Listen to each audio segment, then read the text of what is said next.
let's talk about the 49ers next game in week 11. They have a short turnaround against the Jacksonville Jaguars. The 49ers are traveling across the nation to travel to the land of all elite wrestling to take on the Jaguars, the all elite Jaguars.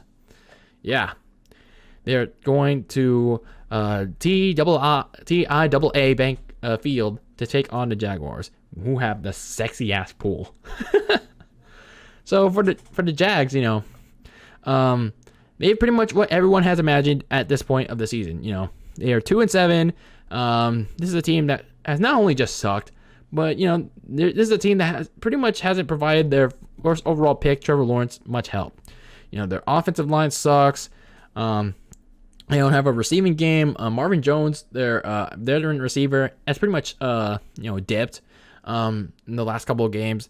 Their only good talent is their running back James Robinson and their tight end Dan Arnold. But other than that, Trevor Lawrence, the first overall pick from this year's draft, he doesn't have much help around him. And like I said, the offensive line is pretty bad for the Jaguars. And meanwhile, Urban Meyer, you gotta wonder if he's really the guy. If he he knows Trevor Lawrence well, especially when he's coached up against him in college. But you gotta wonder if he's really the guy to be leading this Jaguars team in this rebuild. Now, defensively, aside from the linebacker Josh Allen, not the quarterback, we already have that pseudo Josh Allen game. The Allenception week in week 9. The Jaguars, the Jaguars continue to surrender a shit ton of points to the opposition early and often. And their offense is just not able to play catch up due to the points I mentioned. Their most recent loss to Indianapolis shouldn't be seen as the Jaguars trying to make things respectable, because they tried to make things close. They literally almost came back in this game. But let's face it, the Colts were pretty much sleeping on the wheel for much of this game, because Carson Wentz couldn't move the ball for literally almost all of the game after the first quarter. And speaking of everything that happened post first quarter, Frank Reich, the Colts head coach, he coached conservatively after the first quarter. He let Jonathan Taylor pretty much run the ball down the Jags' throat, and eventually the Jags caught on to that. And even when the Jags did try to come back late in the game, Trevor Lawrence got strip sacked. And some people will say that Trevor Lawrence didn't see the defender trying to strip sack him, or some people will amount to him not taking care of the football, but it was more so of the offensive line failing to protect him, not giving him enough time to throw that thing. So the Jags lost that game, and all in all, there's a reason why the Jags are 2-7. There's no help around Trevor Lawrence. Trevor Lawrence, yeah, sure, he makes some rookie mistakes here and pretty much often, but how can Trevor Lawrence be the guy in Jacksonville? How can he prove his worth when he has no help around him?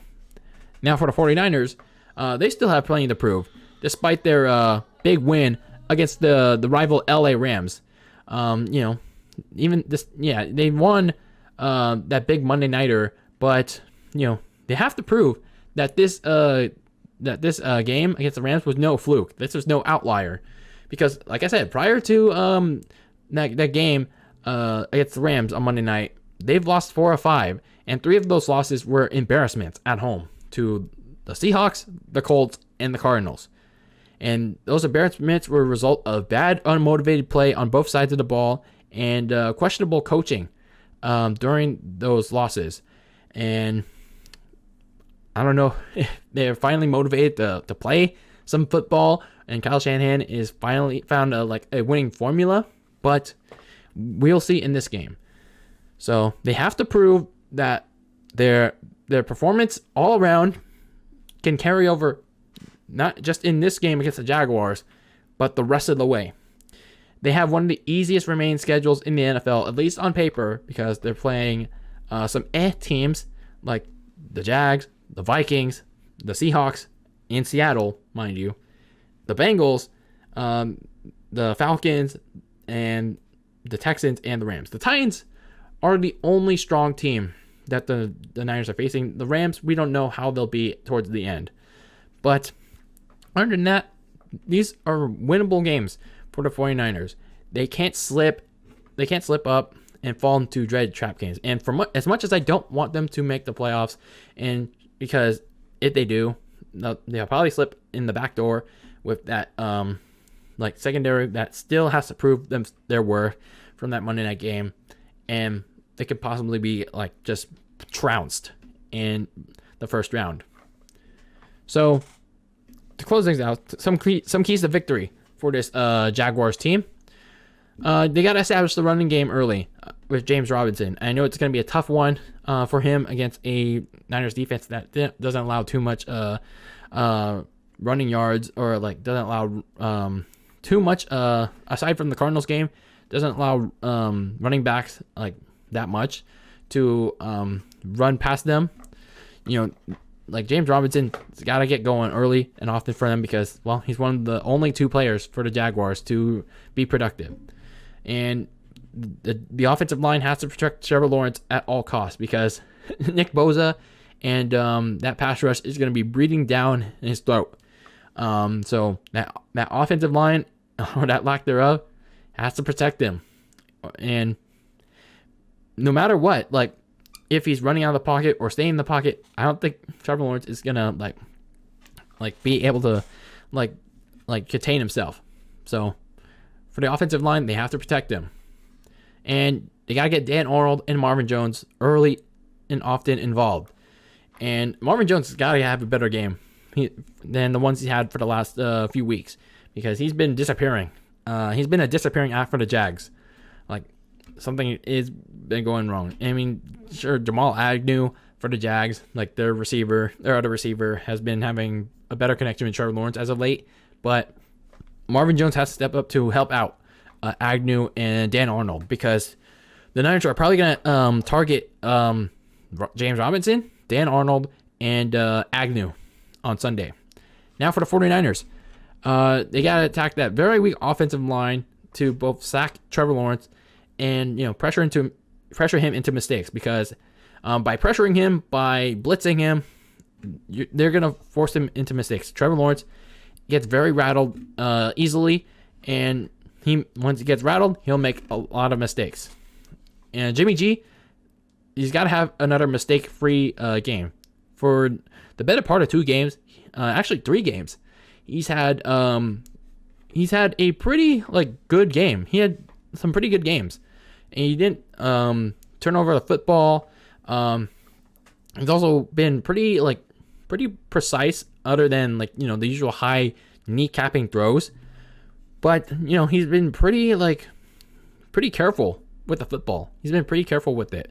So Jimmy G has to continue this trend of taking care of the football and playing mistake-free games.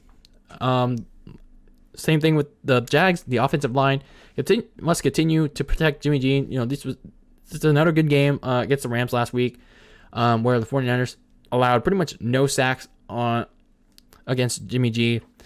So this was another good performance by the offensive line. So they have to continue that trend of not allowing a single sack on Jimmy Garoppolo.